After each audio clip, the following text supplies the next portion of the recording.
What is it? There is more to my story, Adana. My kingdom is not just any kingdom. There are secrets you don't know yet. What is happening? My love, there is something I haven't told you. In my kingdom, the throne has been cursed for many generations. My father, the king, was betrayed by a powerful sorcerer who cursed our royal bloodline. The curse was that no prince could ascend the throne unless he found true love, someone who would love him without knowing his wealth or title. If a prince failed, the kingdom would fall into chaos. So that's why you disguised to be crippled to find true love. I needed to find someone who would love me for who I am, not for the crown I wear. And you, my dear Adana, passed the test. I will stand by your side, no matter what. Suddenly, a figure appeared at the gates, a tall man dressed in black robes. In his face, hidden under a hood, his eyes glowed red, and a sinister smile crept across his lips. Once upon a time, in a village called Amaju, there lived a beautiful and kind-hearted girl named Adana. She was known for her generosity and love for everyone. Even though her life was not easy, after her mother passed away, her father remarried a woman called Ugo. Ugo was a cruel woman who took every opportunity to mock Adana, especially after Adana's father's death, leaving her completely under her stepmother's control. One day, a mysterious man named Chijioke arrived in Amaju. He was crippled, walking with a limp and using a wooden stick for support. He was poor, living in a small hut on the outskirts of the village. Many of the villagers ignored him, thinking he was just a beggar. Ugo, in particular, made fun of him whenever she saw him. Who would marry such a broken man?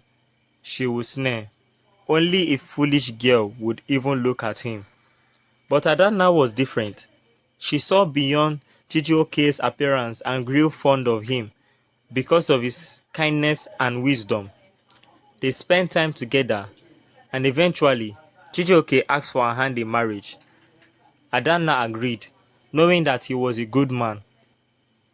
When Ugo heard the news, she laughed so hard, she nearly choked on her food. Adana, the beauty of Amaju, is marrying a cripple. What a disgrace!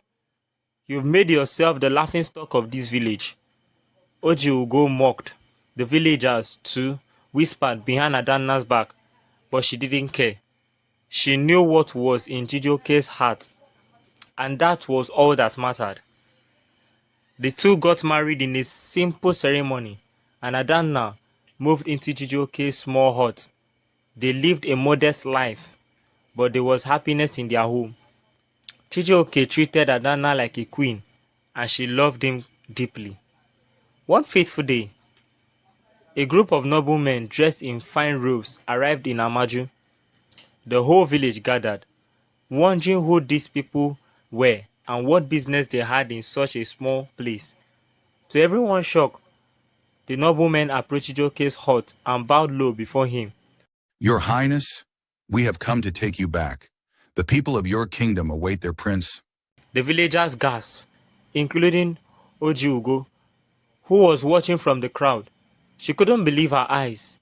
The crippled man she had mocked for so long was actually a prince.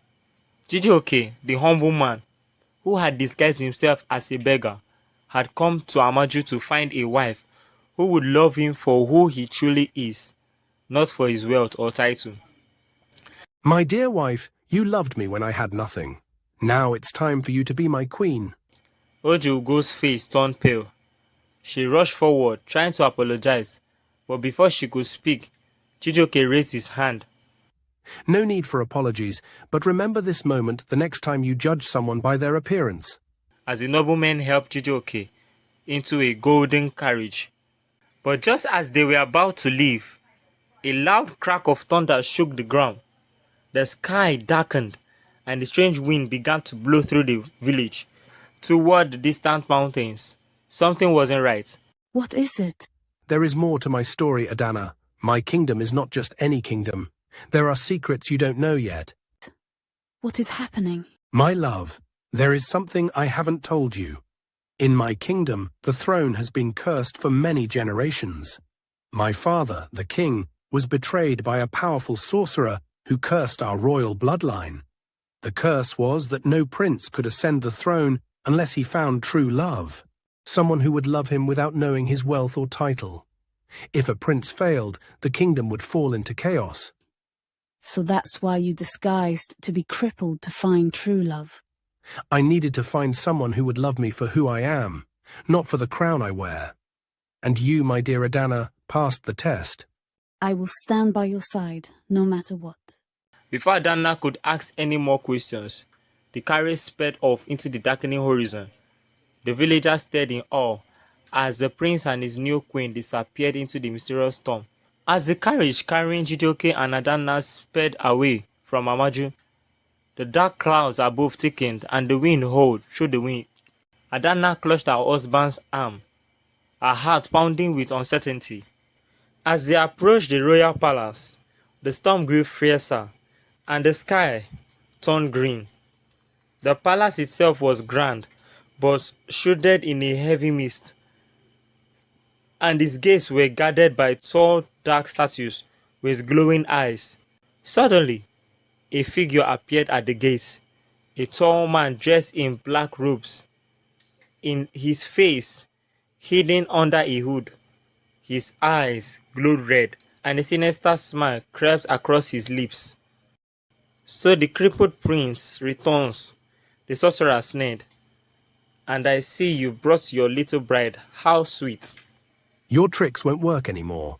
I have found true love, and your curse will be broken tonight. Do you really think love can save you? Love is weak. Power is all that matters. He raised his hand, and a bolt of dark energy shot toward Chijioke. But just as the energy reached him, Adana stepped forward and raised her hands. What is this? It's the power of true love. You underestimated the bond between us. To everyone's amazement, the dark energy dissolved in mid-air. The sorcerer staggered back, shocked. The sorcerer growled, but it was too late. The curse that had plagued the royal family for generations began to unravel. The statues guarding the gates crumbled to dust. The dark clouds parted, and the mist lifted from the palace grounds. The sorcerer, weakened by the failure of his curse, vanished into a smoke, defeated once and for all. With the curse broken, Chijioke stood tall, no longer crippled. His limb was gone, and his strength had returned. He took Adana's hand, and together they entered the palace as the new king and queen of the kingdom. The kingdom rejoiced, and Chijioke ruled with wisdom, fairness, and the love of his loyal queen. Ojiugo, still in Amaju, was left to reflect on her cruel behavior and the mistake of judging others based on appearances. She never mocked anyone again. Adana and Chijioke lived in peace and prosperity, and their love became a legend in the kingdom. A reminder to all that true love conquers all, no matter the obstacles.